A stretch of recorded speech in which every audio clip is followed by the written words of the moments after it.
Hello. The behavior I will be looking at today is for the northern mockingbird, Mimus polyglottos.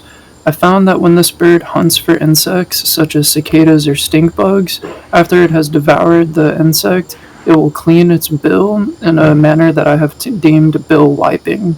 It'll bring its bill down towards the object of its choosing, such as a cement gravestone or a branch, and it'll wipe it against the object at a 45-degree angle, sometimes once, sometimes up to like 10 times.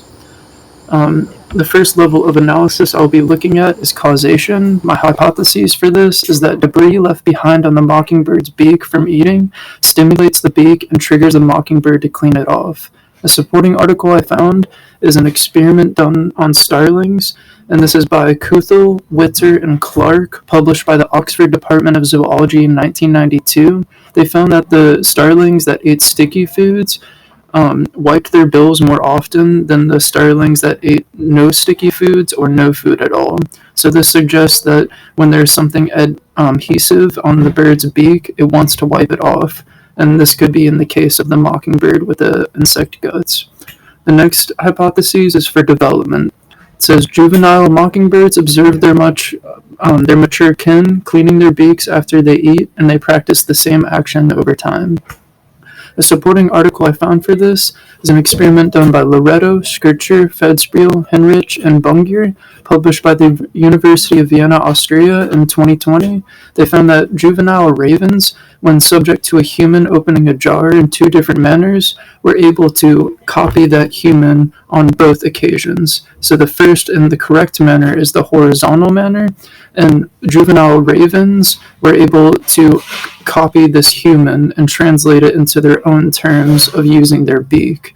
So if this juvenile raven could learn from a human, then a juvenile mockingbird could surely learn from its own kind. The next one is evolution.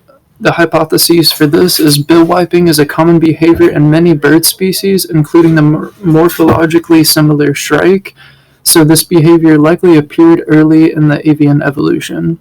The supporting article I found for this is an article done by Daniel Hughes, published by Biotaxa in 2019. He observed the loggerhead shrike preying upon a snake that was twisted within a fence.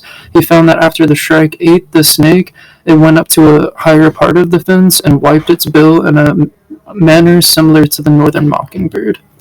The next hypothesis I have is function. Mockingbirds that bill wipe at all and more than their peers are overall cleaner and therefore less likely to contract disease, increasing their fitness in the long run. An article I found to support this was by George Clark Jr., published by the Wilson Ornithological Society in 1970. The action of bill wiping is suggested to be a method of bill cleaning that may improve and or maintain the bill's usefulness and flexibility over time. What I found to link this all together is that of the many feeding modes taught in Module 10, the most relevant to this is the seek and subdue. And the mockingbird seeks and subdues the insects that it finds, and you could even argue that it uses the sit and wait. At the beginning of this video, the northern mockingbird sat and wait until he saw an insect near him, and then that's when he pounced on them.